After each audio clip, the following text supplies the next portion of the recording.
Welcome to the Pastured Pig Podcast, where we share the successes and challenges of raising pigs on pasture. We talk to producers all over the country, from small homesteads to large commercial pasture operations. Whether you're new to pastured pigs or have been raising hogs for decades, we hope you hear new ideas and new perspectives on pasturing hogs. Here's your host, Troy McClung. Hello, everybody. Welcome back to another episode of the Pastured Pig Podcast. Excited to be back, and if you're listening to this on the day it released, then it's Memorial Day, and I pray everyone's having a great Memorial Day weekend. And if you're barbecuing, doing all that stuff, keep in mind why we actually celebrate this holiday. It's not a barbecue holiday. So in line with that, it was actually coincidence that this worked out. Our interview today is retired Major Jim Brixson of the U.S. Navy, and he's going to tell us about what's going on with their farm, the Brixson family farm up in northern Minnesota. He is the very northernmost area of northern Minnesota, so they have some challenges up there with weather and other things, of course. So we'll get right into that interview, and I'll catch you guys on the backside. Welcome, Jim. Good morning, Troy. How are you? I'm doing well. How are things in northern Minnesota right now? Yeah, they're kind of comfortable, but real wet. We've had a lot of rain, and it's just this is springtime for us. So we celebrate all four seasons like most places in the United States, except for our winter. Our spring, summer, fall happen in 3 months. We have winter the rest of the time. Right. Yeah.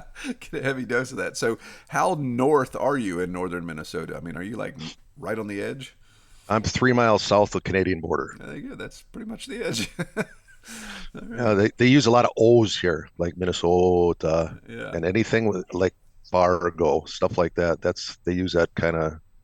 They can tell I'm from out of town. Right. Yeah, for sure.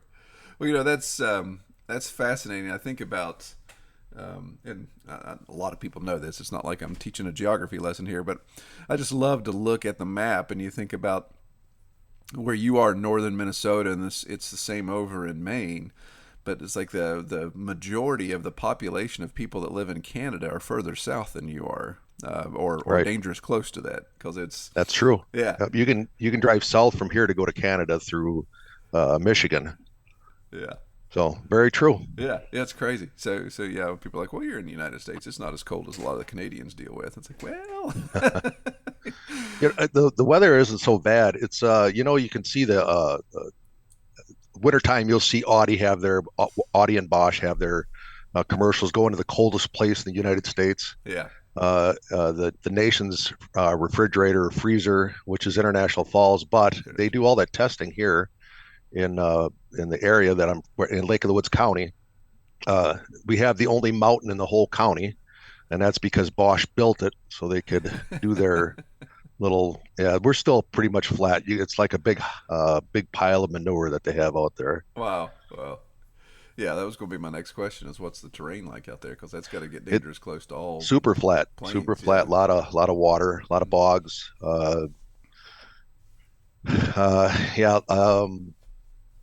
Wildlife is very plentiful up here. White-tailed deer. If you go west a little bit, you can get into the elk. But we have moose and bear here, and which you get some big dogs for them to make sure that they stay away. The wolves are pretty popular up here too, which we won't get into that. Yeah.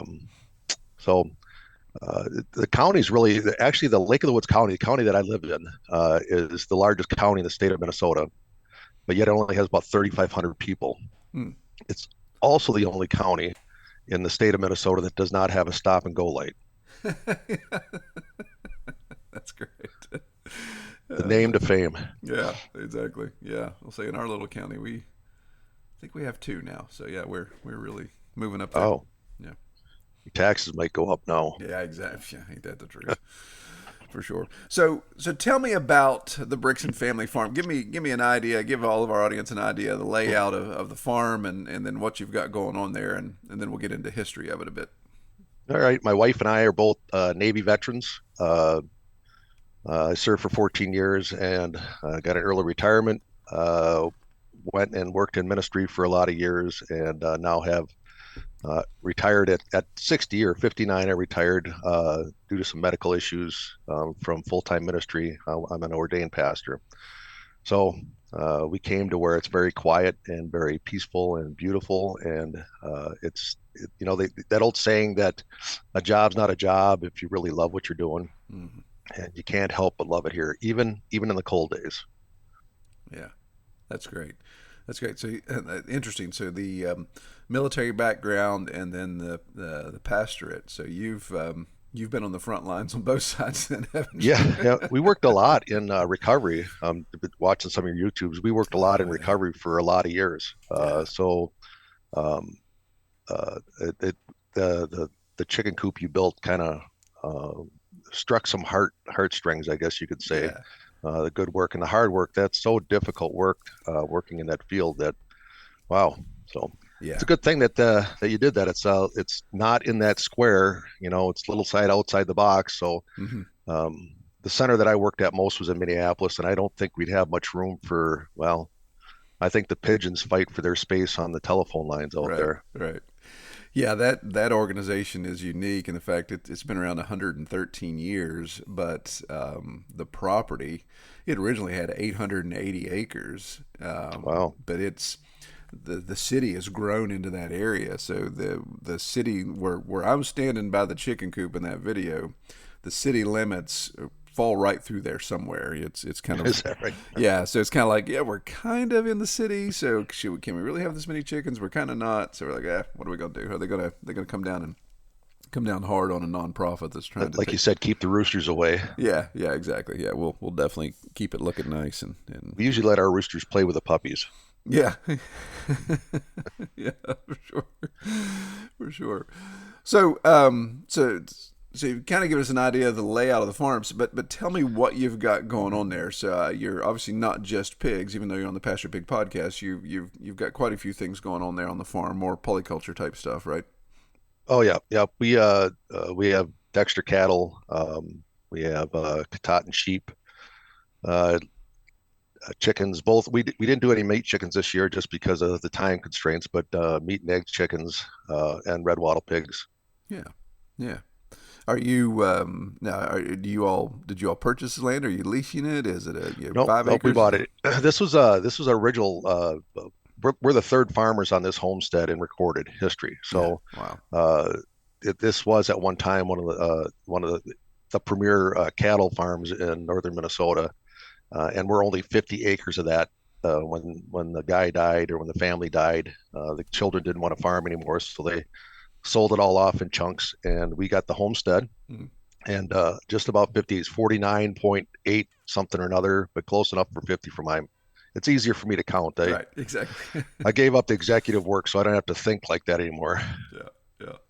So that's great. So 50 acres with Yep. the sheep and the cattle, and then the pigs, and it sounds like you have good flat ground there. So do you have a good bit of pasture? Or is a lot of that 50 acre taken up by water or forest, or Well, what do you have? so we had to kind of reclaim everything. This place was deserted for over 15 years when we got it. Mm, And we, like, for instance, we took 8 semi-loads of cow manure out of the barn. We have a 60 by 90 barn. yeah. And if you can picture what 8 semi-loads look like, Wow. just in case you can't, I could change the light bulbs on my knees in the barn. That's hard to So believe. that took almost a whole summer to clean that out. And the pasture, we just fenced off a 5 strand high tensile uh, fence, 27 acres last year. That is also not a job for old people. Mm, Uh, Kind of like drywallers, strong back, weak mind kind of thing. And right. Right. I flunked drywalling, so we spent all summer doing that last year. So we actually have right now 27 acres, uh, and we're splitting that up into 7 different pastures. That's our job this year, is 7 different paddocks, we'll call it, so we can rotationally graze. Hmm. Yeah. Nice. So, are you looking with that rotational grazing process? Are you looking at taking your variety of livestock and kind of mixing them in and doing a follow method, or are you going to kind of keep them all sequestered in their own little areas? What's your take on that? No, we're gonna kind of follow them around. We also have some dairy cows too. So we're uh, back in the 90s. They had a huge outbreak of Vioni's disease here, and it wiped the dairies out. So Mm. I think our closest dairy is a couple hours away. Um, just like Walmart, but there's not a Walmart here. This is very desolate up here, very, very desolate. If you can imagine life without Walmart, uh, it's if we need to go to Walmart, it's 2 hours away. So what we have done is we've given the winter paddock, and then we have a dairy paddock that will rotationally graze just the dairy cows and the probably the young heifers that I don't want to breed, and then we'll have the other 6 for the Dexters. Um, the thing we were planning on throwing our pigs in this whole mix because to regenerate that, I mean the pigs hold a great part in trying to make your once okay land great land. In my opinion, we've really had some good. They're definitely the workers in the family. We did apply for an equip grant through the USDA a couple years ago and was granted a real nice cost sharing grant that helped us pay for things like the fence, not entirely, but helped us pay for the fence, pay for above ground watering. So we can run, I think we're going to put in 3,000 feet of water pipe this year, Wow. and high impact watering stations in each one of these paddocks. Or, well, actually, they'll share, one station will share 2 paddocks kind of thing. Mm-hmm. So currently, there's no precedence that's been set in the state of Minnesota where they have used pigs in that process. And I'm sure you can just imagine what they would do with a high impact watering facility. Uh, so we had to regroup a little bit and take the pigs out of that rotation. So we let our sheep and our cows out on the main pasture, and I have 7 acres of woods that we're going to split up in 4 quadrants, and we're going to be like the guinea pigs on rotationally grazing pigs through those four quadrants. So we'll work on one until they really start destroying it. I mean, I don't want them to destroy everything. Mm-hmm. It's kind of nice they have the trees in there, for instance, because it creates needed shade in the summertime. So if we can centralize, if you can imagine a pie with 4 chunks out of it, and in the middle we're going to put our feeding and watering with a series of gates. Yep. So each paddock will have their own gate. We can rotate them through the paddocks. It sounds easy, but again, a lot of time. So we're hoping to have that system up later this year or the beginning of next year. Yeah, yeah. Sounds like a wagon wheel design, which I think is Yeah, that's ideal. If you've yeah. got the flat land and the ability to pull that off, then yeah, it really centralizes a lot of things. The nice part about that is we're kind of the guinea pigs, because when we applied for this grant, they originally approved the grant, and they said, oh, a month later, like, oh, wait a minute, you guys got pigs. And so I mean, it was substantial. I thought, oh my goodness, I'm gonna have to pay for all this fence and stuff. And so we just decided to regroup with the pigs. But then as we came back to the table the 3rd or 4th time, they said, hey, let's talk about this a little bit. I had them come out, and they work great on the wood line. In the 18 and 1900s, the wood lines was a garbage dump. Mm-hmm. Yeah. They spent all summer on the wood lines, cleaning out the wood lines and getting the metal and the recyclables out of lots of beer bottles out of the wood line. Yeah, that'd be And great. Yeah. that they were amazed. I was able to take pictures from when we started, and then every time we moved, we took another picture, and then we kept going back, so you could keep going back and looking. They're really amazed on how well the ground regenerated with newer, fresher green grass, less weeds, green grass. So uh, I think that kind of sparked some conversation in the people that get paid all the big money, the big bucks. Yeah. And they just thought, hey, let's try to do this and see what what do they say? Throw it on the wall, see if it sticks, kind of thing. Right. Right. So I'm kind of excited about that. I think that's a good deal. Yeah, Jim. Man, you've planted a seed of thought in my mind. It's like, and I've never really, I've talked about it on the videos multiple times of how pigs clear this and do that, but yeah, you really struck a point there, and especially in all this farmland that's been lying fallow, and nobody's done much with it, or it hasn't been maintained. or they've just kind of abused the edges, like you said, that the tree line in your neck of the woods where everything's flat, you've got the tree line that becomes the garbage dump, or hey, we just don't have a way to dispose of this, so let's just take it to the tree line. Could be old vehicles, it could be raw garbage, or it could just be scrap metal that all us farmers feel that we're going to use at some point later on, and it just gets grown up around.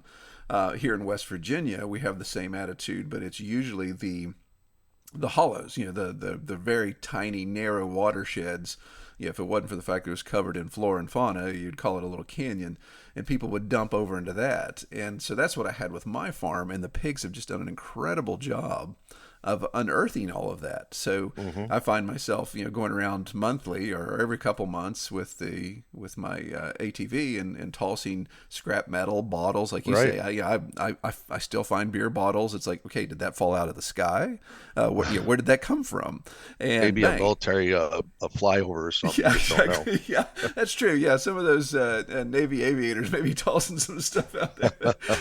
But yeah, I thought Molly called that the hollers. Isn't that the same thing? The hollow is the hollers. Yeah. Okay. Yeah, you got to use a right term. I've been studying Southern Hillbilly for a while now to make sure that I can communicate here today. So right, and I'm trying. Holler and hollow are two different things to me. Yeah. I try not to let my Appalachian drawl be too strong, because I still want to, the national audience we have, I want to make sure. But that's right. International, actually. Right. Yeah. The hollers, are really the popular term. Yeah. Hollow is something that's empty in the middle. Right. That's how we look at it. But yeah. Holler is just these small little watersheds, little narrows. But yeah, so that's fantastic, and I love the fact that what you're saying, that the grant people are coming out, instead of just shutting the gate directly, they're coming out, well, let's look and see what's going on. And so you're actually able to educate them as they use you as a guinea pig to say, okay, well, let's just see how this plays out, and let's see what Jim's able to do in this situation. So I think that's fascinating. I thank you. I think the hardest part isn't really rotating the pigs. The hardest part is to try to figure out, anybody that raises pigs has seen pigs and how much they can clear an area. So I think in the intention of trying to keep them in the area, kind of like what we are now with trees and some allowing the grasses and stuff grow back on a rotation, is not to overgraze it. And so I think that's really going to be the trick. It isn't really rotating them. It's the trick on finding the happy medium, right, and knowing that as your seasons change, or not necessarily even seasons, but as the environmental stuff in your area for that year changes, you might have to regroup a little bit. Yeah, and like you said, the areas where, because pigs are like any of us, they're going to seek the path of least resistance, or they're going to go where there's a really, really good treat. And so finding out how that pressure is going to be applied. If you imagine a perfect grid in your mind of 4 quadrants, and like, okay, they're going to graze every square foot of that quadrant perfect. No, they're going to have pressure areas, of course, where things are easier to get to, or where they want to make a wallow, or there's a tasty treat there for some reason. They're going to dig it out. So and I want to come kind of circle back around for a second so I have a better understanding. So you said this property was kind of laying fallow for 15 years. So what does the underbrush, that growth look like? What are some of the invasives or some of the nasty things that the pigs are going to have to help you clear out to get that woodlot opened up to be more manageable? A lot of underbrush, a lot of buckbrush. Fortunately, they haven't logged our area off, so we have a mix between fir trees and oak trees in there. So they will search out for if they smell an acorn, they'll be there. Yeah. But it's really just the underbrush. Because it is flat here, you can see, the piece of woods that I'm talking about, we're going to put our pigs at, is probably, 3 blocks long, or 3 blocks wide, we'll say, maybe a little bit more. But once they go through there, you can see from one side to the other. Yeah. The only thing, it kind of like, let me get the right terminology, kind of like silvopasture. Mm-hmm. Yeah. So to clean it up a little bit like that, but not to go too far, because I learned a very hard and valuable lesson last year as they were working the wood lines down. I think I was listening to one of your podcasts. They were talking about the old days, how they would dig a hole and put the pigs in there to kind of seal it out so they could gain a pond for the cows. Right. Well, that's a true deal because I ran them behind our shed and I had about a foot of water in our shed this spring on thaw. Yeah. So now we have to dig it all out. So there has to be a happy medium there, or you're just going to end up with a swamp. And um, although there's benefits to the swamp, it's not going to benefit the production of pasture raised pigs or pasture raised anything if you just keep filling it up with water.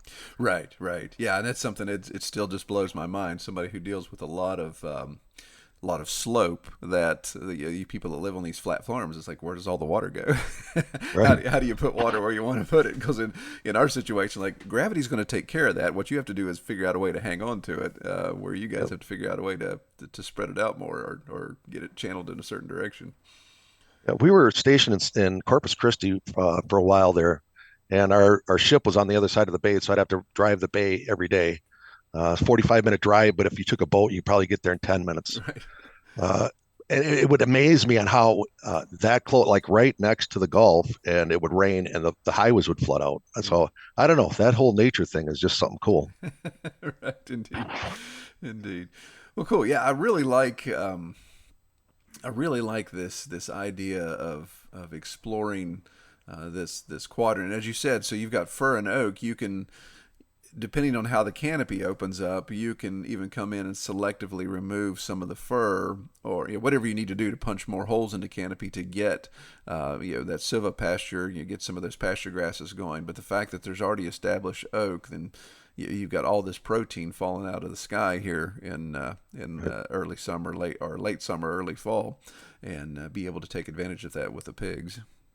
Right. So as we moved our pigs last year as well, Troy, we took and reseeded right behind them. Mm. So we moved them, and then part of that move would be that we'd reseed or well pick the garbage up, but reseed as well.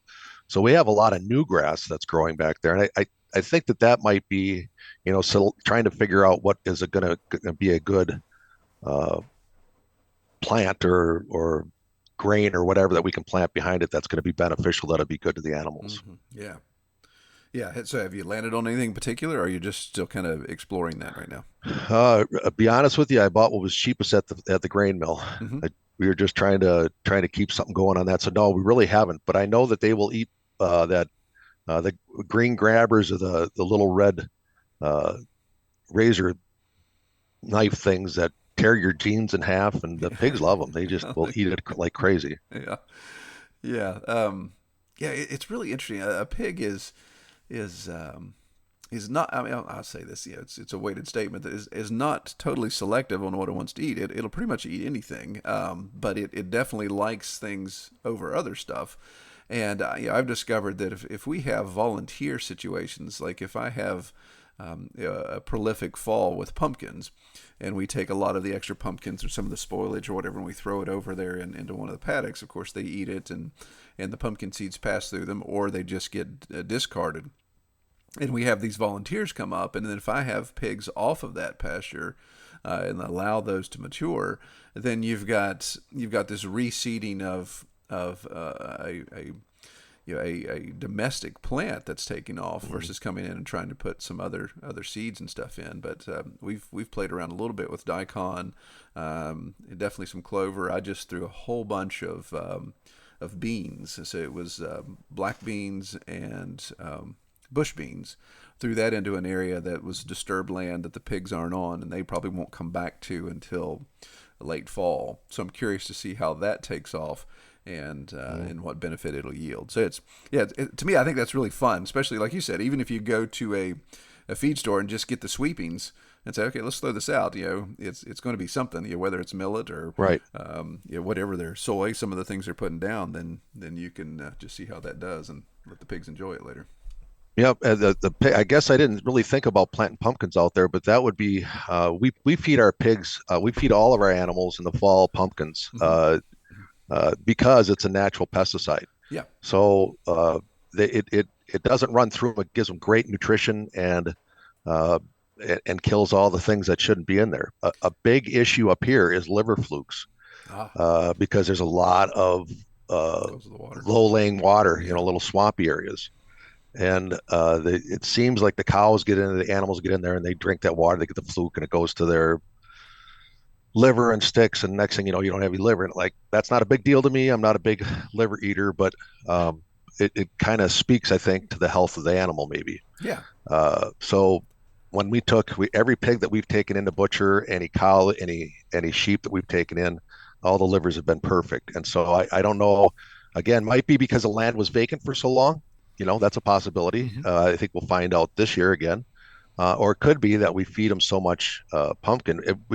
I think we probably had, at the grocery stores, they have the big watermelon totes. Yeah. Yeah. We had 4 of those totes that we have a freezer, 6 months, 7 months out of the year. So we just let them freeze, and the pigs like to play with them like bowling balls, but they will crush them and eat them too. So our ability to be able to keep that pumpkin for a long time is superior. Yeah. Yeah. Yeah. That's great. That's great. Well, tell me a little bit specifically about your pigs. We know we talked about having them with sheep and cattle and then the chickens and other things you got going on. But let's kind of double click on that. So All right. what breed of pigs are you running? How many are you running? Are you breeding? Are you just buying feeders? Kind of where are you in that setup right now? So right now we have 3 sows and a boar. I just bought another gilt out of southern Minnesota, out of Owatonna, that I'm picking up this weekend. We stuck with the red Wattles because we were going through and we decided, okay, pigs are going to be one of the protein sources that we're going to put on our farm.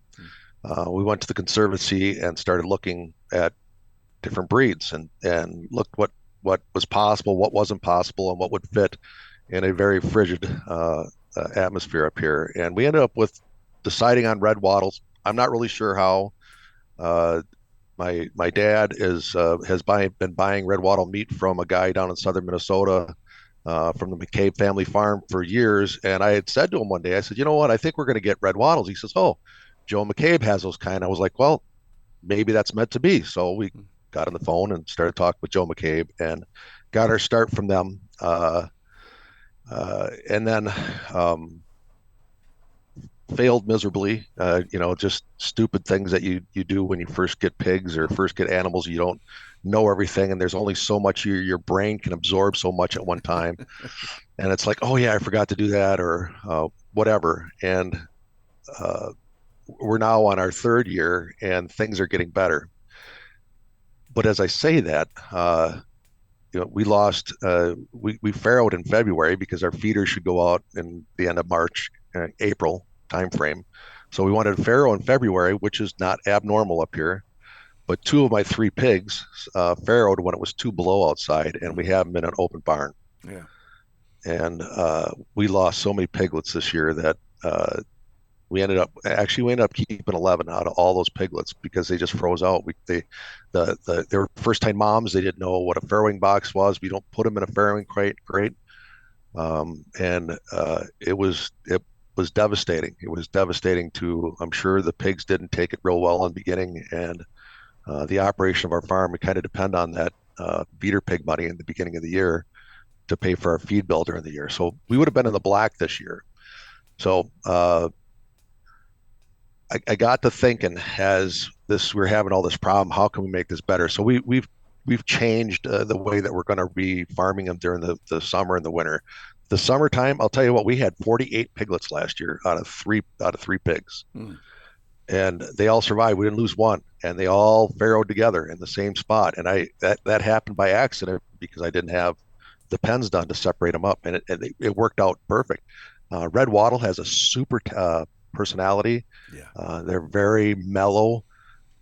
They do want to eat like every pig, but you could pretty much get in the pen with them at any time. And even these young gilts that I had this year, the first time moms, they didn't seem any affected at all. When I castrated the piglets all came up to me. I didn't have to chase them around like I was a fool looking for piglets. They're really a super mellow breed. What I came up with though is the grow out time, Troy, is like 9 months on these things. Yeah, that's what I had. So that breaks into dollars and cents. So when you're feeding mostly pig feed, we do feed non-GMO, which is a little bit more expensive, but it's worth it to me. I think it's worth it. The dollars and cents and the turnover is slow. Excuse me. Yeah. So I started doing a little research on red wattles. The red wattle has a history of over 1,000 years ago. It came from China, they believe, and in the late 60s, early 70s, I believe that a farmer down in Texas crossed two wattled sows to a Duroc boar, and so today's genetics that we see today all come from that pairing. Wow. So Durocs, I did some research on Durocs here last month, and the Durocs their grow out time is about 5 months. Yeah, And yeah. they're a little stronger bodied, and some of the things that I think are lacking in my pigs. So that's the gilt that I bought, was a Duroc gilt, and I don't want to say play, because when you're dealing with life and death things there, in the life of the animal, I don't want to hurt anything. I don't want to mess up any of my genetics. I don't want the pigs to be having issues.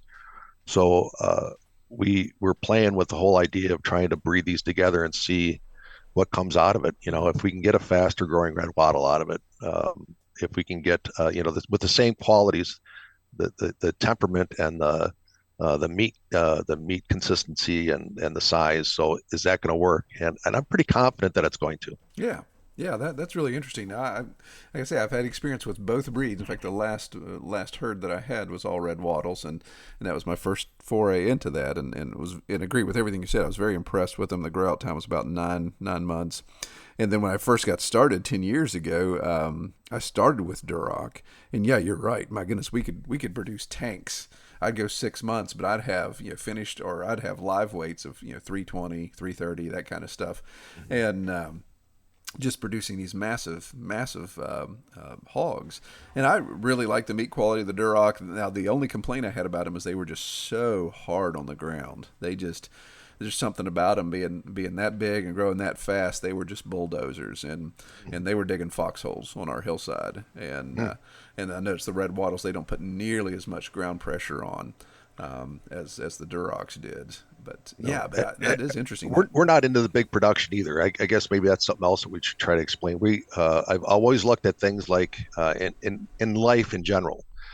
It's always great to do a whole bunch and to be good at a whole bunch. But if you really concentrate on giving the best, then often that takes more time than doing the whole bunch. So our goal isn't to breed hundreds of sows or 50 sows out here. We're going to stay relatively small and provide our customers with the best quality that we can give them up here. Yeah, we're the only registered red wattle breeders up north of Minneapolis. So I had so many feeder customers that we sold out. I had to go buy feeders for the fall here because I didn't have any because we froze out. So we're trying to do just the best. I'm 62, so I'm not 62. I am also 60. I don't want to get older than what I am, but I'm also 60. My wife is 60. She's from New York City, by the way. New York City, goodness. You took a her New York last City name girl has more vowels than consonants.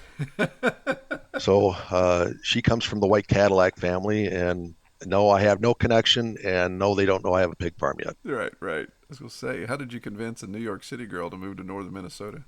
We were in the Navy together. It's a weird thing. Uncle Frankie, true name Uncle Frankie, used to call me the pig farmer. Yeah. And I had no intentions of ever farming pigs or dairy cows, and now look at us now. So, and Frankie's dead, so he can't say he told me so. Right, exactly. But if you're a true Italian, you would believe that Uncle Frankie's still here. So I don't know. Yeah. Whatever. Right. Keeps me looking over my shoulders. I will tell you that. Yeah. So where do you hail from? You hail from Northeast somewhere, don't you? No. I'm from Minnesota, Blue Earth County, Mankato. Okay. But I was a Navy brat, so we were all over the United States, and then I left home when I was very young because I was smarter than my parents. And boy, my dad's getting smart every day. Holy smart! I just thought of that. Every day he gets a little brighter. Left home, went into the Marine Corps. I did a stint in the Marine Corps, and been married now for my wife and I are going on 39 years. I tell everybody it feels like 5 minutes, and then you got to take a breath and then say underwater. So she doesn't think that's so funny. I think it's kind of neat. Some people counting dog years, but we're really 39 years we've been married. We're beating the odds of average. Yep. by far, and we're uh, uh, blessed by God for the life that He's given us together. Although it's not always been great, we've Yeah. never taken the choice and decided to do anything else. So, but I've traveled all over the world. I lived in a couple different countries, seen a lot of. This will be the second longest place we've ever stayed. So our kids are all spread out. My son's in the Navy, lives in Hawaii. I have a daughter that lives in Illinois, in Rockford area, and a daughter that lives in uh, South Minnesota, and I have one that lives in Minneapolis that's special needs. Yeah. Wow. So, it is. We just been all over. This is just kind of home, and today for now it's this, and we have a 5-year commitment we're making every 5 years. At 65, we're going to say, okay, is this still working out for us? Are we still able to do this without affecting uh, anything else, with being a positive influence? Is this working out? And as long as it is, we'll pan on for another 5 years, until God takes us home. Yeah. Yeah. For sure. Yeah. Well, that's great. You didn't have to agree that fast. I don't plan on dying anytime soon. Right. Well, it's funny. Yeah. I mean, hopefully, 5 years aren't what you got left. But after I fell off a ladder this weekend Oh man, at 51, I'm thinking, we always say tomorrow's promised to no one, and after falling off that ladder and it hurt so bad, it's like, yeah, there's some things that are worse than death. I don't want to be in a situation. That bruise is horrible, man. I'll tell you what, I've fallen off. My wife won't let me get on the ladder anymore, so I got to wait till she leaves home Yeah, to right. get on any ladders to do anything. So, Yeah, yeah. But and we'll go down this direction. I think it's really interesting, Jim, to look. So you're 60, I'm 51, and I'd like to think we both got a lot of life left of us. Like you said, if the Lord tarries, or he allows us to keep working for a bit. But looking at these things as we age, what are the things we're putting in place infrastructure wise, and then of course even managing expectations. You say, okay, I've got a 10-year plan. Okay, at 70, what do you still plan to do on the farm? At what degree of labor do you expect to get? And I'm the same way. At 20-year plan, do I want to still be doing this as hard, as heavy at 70? And will I even be able to? Will I have the mobility opportunities there? right. Yep. I just hope that I know from watching other people as they age, a lot of times they become very stagnant in their life, and uh, by all sense of the imagination, Troy, a couple years ago, I should have died. I was in such a horrible car accident as we're preparing to retire.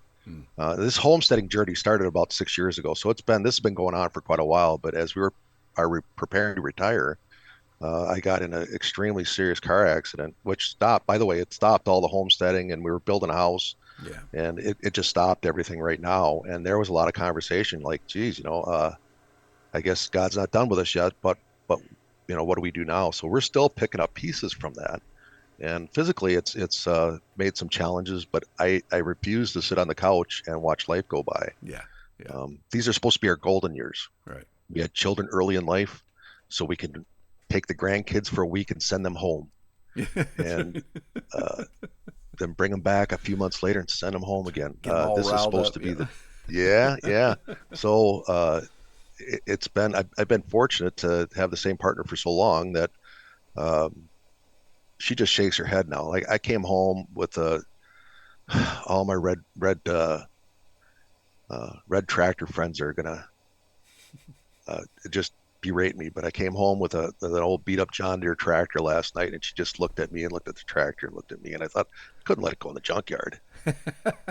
Right. Yeah. Now we have a John Deere that looks like a big lawn ornament that's probably going to rot someplace in my backyard. But yeah, could become a money pit quick. That is kind of nice. I mean, a benefit of being together so long. It's almost like she expects, as I expect certain things out of her, little quirks or whatever. And so yeah, I was all in on the farm long before she was, but now that she's here, she's enjoying the birthing part and the mothering part of the animals. Our very first lamb that we lambed here, came out with just 1 foot coming out and the nose. And so over the phone, we're getting some midwife information, and my wife is shoving that little lamb back in that ewe, and I'm like, ugh, I can't do that. So I think that probably caught her at that point. That was the moment she took over and said, "Yeah, this will be okay." Cool. So she is all in as a support farm hand. Sounds like she has her area that she manages, and you have your area that manage. How do you guys take care of that? Yeah, we just kind of do it together. We like to sit down about once a week and have a conversation. We used to be way more intentional until the winter came. But now that the summer's here and there's so many different irons in the fire, we sit down and have like a business meeting first part of the week. What do we got to get done this week? Yeah. What's really super important? What has to get done? And so we put a list together, and some of that stuff, maybe stuff on that list has been there for 6 months or 8 months, but we try to prioritize and communicate a little bit in the beginning of the week, so that if her week falls apart, I can maybe help her out a little bit to try to alleviate some of that stress. Nobody, Troy, you're in development. Nobody likes getting behind. Nobody. Yeah, right. Yeah. So as we get behind, we are able to pitch in and help each other out a little bit. So I think that's probably the most beneficial thing is the communication. So Yeah. Oh yeah. My goodness, that's so huge, Jim. It's funny. Kelly and I lead a group of young families. So these people that are just starting out. So they've got young kids. We lead a Sunday morning group, life group we call it. We talk about all that, and we talk about argument and conflict resolution, and that's it. Communication is so key. Usually, bad communication is where most of the arguments start. And good communication helps you navigate issues where there's disagreement or there's two different paths, a divergence of where you want to go with the family, with the farm, with anything. And man, if you can't communicate, you're really hamstringing yourself. right, yeah, and it's also that I had to come to a realization as well, Troy, that because I've done most of the work to get to the farm. This has been my little dream. I've worked hard all my life. So this has been kind of my thing. I've wanted to farm all my life. And so Lee kind of was going along for the try. And in the beginning, she wasn't in, but with maybe the big toe. So now as she is engaging 110%, I catch myself sometimes and have to remind myself, just let her get it out. Let her figure out what and where we're going to go with this. And a lot of times she's right. She's done some research and she knows.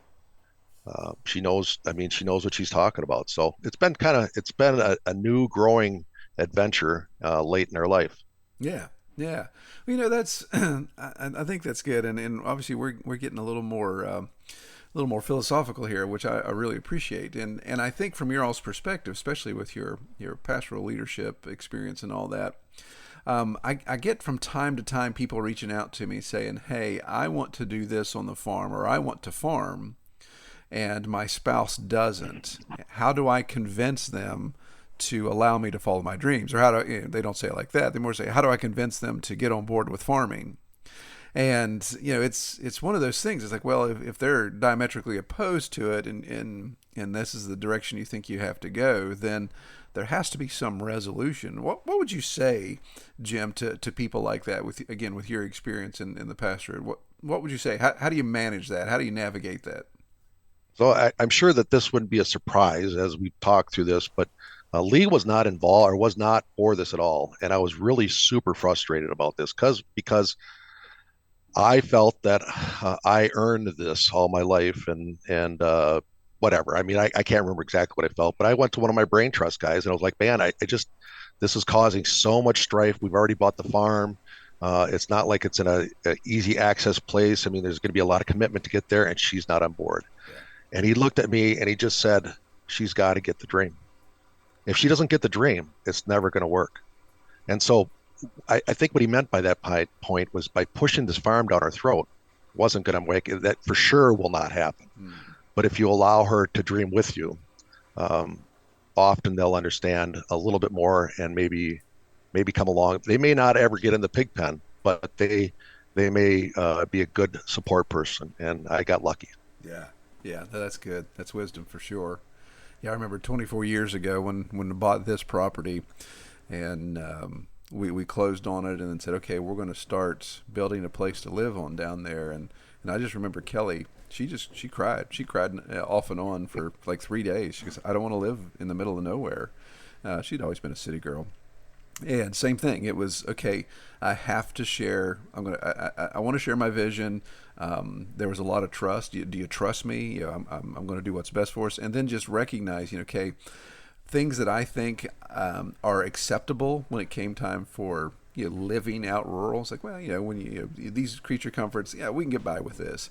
I had to make sure it was like, no, what I think I can get by with, I need to check with her. So if I'm going to say, hey, I need you to compromise and move out to the middle of nowhere with me, then I need to compromise and say, okay, what amenities do you need to what degree? And I'll do everything in my power and our ability to afford it to give you those amenities. And Yep.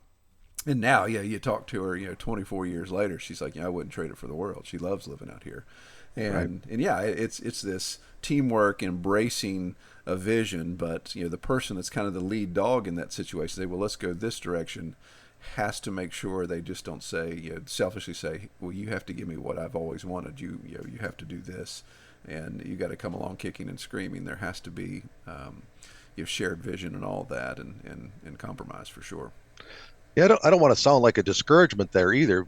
My wife completely was against this whole farm thing. Mm-hmm. She had no desire to do anything like we're doing. Maybe have a couple chickens or whatever, but never to this extent. And I'm not saying give up your dream. What I'm saying is that you have got to be able to present that to your spouse as allowing that person to catch your dream. Yeah. So either it's a woman that's dreaming like this or a man. Either way, you have got to come together with a way that allows the other person to absorb some of that and say, man, this is really cool. This is like, we don't go to the meat market anymore, Troy. Yeah. We would go, and it's tough to walk through the grocery store and not go spend a couple $100 on meat, right? Right. Exactly. But we've had to, like in haste or at somebody else's house or out of town. And the quality of the food that we produce, that homesteaders produce, I should say, mm-hmm. is far superior than anything you'll ever get into a grocery store. Yeah. And we can all, both of us can taste the difference.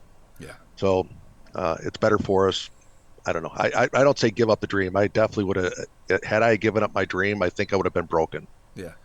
But I had to allow her to have a piece in that and to dream with me. And it's tough. I got her to castrate pigs with me this last time around. Yeah, there you go, man. Yeah, She was holding the pigs down. I said, this is going to be tough on the pigs. This is the boy pigs get 2 bad days. And she says, how's that? And I says, well, when I was a baby, I was castrated. I didn't walk or talk for 2 years after that. And I don't know what these pigs are going to have happen. Wait a minute, you were castrated as a boy? No, circumcised. I was going to say. Circumcised. Yeah, we're Catholics, not diehard. Yeah, I was going to say, you guys really overcame to still have kids and grandkids. Either way, it's in the same nether region. And it's tough. It's tough. But she did. She's a champ at it. I was really surprised. That shocked me. Yeah. And that's just from hearing us do it. Just shocked me. Well, and it's the thing, too. I love the attitude of, let's take on a challenge. Obviously, both of you being in the Navy, it's not like you didn't rise to the occasion to accept a challenge. So there's no way you could have made it through military and not done that. But to just get out of your comfort zone, and that's something that Kelly and I have always challenged one another. It's like, hey, when, like you had said earlier, when you get stagnant, when you get stale, then it's you get busy dying type of thing. Let's keep trying new stuff. And same thing where Kelly used to be, when we lived in Florida after first getting married, she was scared to death of any bug. just screaming bloody murder like a bug would show up. And now it's like, it's not a big deal. And she she was our key eviscerator this weekend as we processed almost 100 chickens. So she's just it's just one of those things that we come around, we try new things, and we just embrace a goal or a plan that the two of us can be on board with. Yeah, you got to admit, though, those cockroaches down in Florida are big enough you could put a saddle on them. Yeah. So I was a little scared when we lived down there, too. I got to admit. Yeah, there's a couple times I screamed like a girl, too, when you see one in the shower or something like that. Yeah, so. Yeah, they were not fun. No. Well, Jim, I want to be cognizant of your time. And my goodness, we could probably talk for hours. But let's do this. What What do you think the next 5 years, if you're kind of forecasting, and we've talked about this a little bit, but when it comes to pigs in particularly, what do you think the next 5 years looks like at the Brixton family farm? It's really hard to tell, but with this next year is going to be pivotal for our pigs for sure, Mm-hmm. because of the program that we're trying to look and see what happens out of that. So I'm kind of interested in seeing how that happens. Uh, we're to the point now where we either hit the black or we didn't, and if we didn't, we were going to decide to change from the pigs. But we were able to hit black this year, and that's 3 years, so that's not so bad with the pigs. So we're just going to keep plugging away. Uh, I look forward to the struggles that I get. The struggles I've grown so much from having these struggles that that's probably been our best asset of this whole pig journey to start with, because from the struggle we learned a lot. Yeah. And yeah, I'm looking forward to trying to bring pigs back up here, or successfully farm them where other people say, hey, that's really a cool thing you got going on there. Yeah. Yeah. That's neat. That's good stuff. I like it. So, so I obviously have to close out and ask you the question I ask everybody. What's your favorite part about having pigs on pasture? Wow, Big Mama was saved from freezer camp for a lot of different reasons, but Big Mama and I could probably take a nap together. And I think if Molly was my neighbor, she would teach me how, Yeah. because our pigs have such personalities that it's the pigs are, and they want to eat, but when they're done eating, they just want to be by you. Yeah. And I just Yeah. think that that's probably the best deal out of the whole thing. Yeah. Yeah. Yeah. This the personality of that animal is fantastic for sure. Yep. Not all Well, pigs are the same, though. I did learn that. you're right. Yeah. Hereford's not the same. Mangalisa's not the same. No, no. Have you ever had anybody say, "Hey, I got a pig I want to give you"? You're right. Right. Yeah. Nothing's ever for free. Don't Right. do it. Don't. Exactly. I'll never do it again. Yeah. So There's a string attached to that tail for sure. yes, yeah, yeah. Yeah, that's good. That's good. Well, Jim, if people want to find out more about you, did you have any online presence where people can check you out? We do.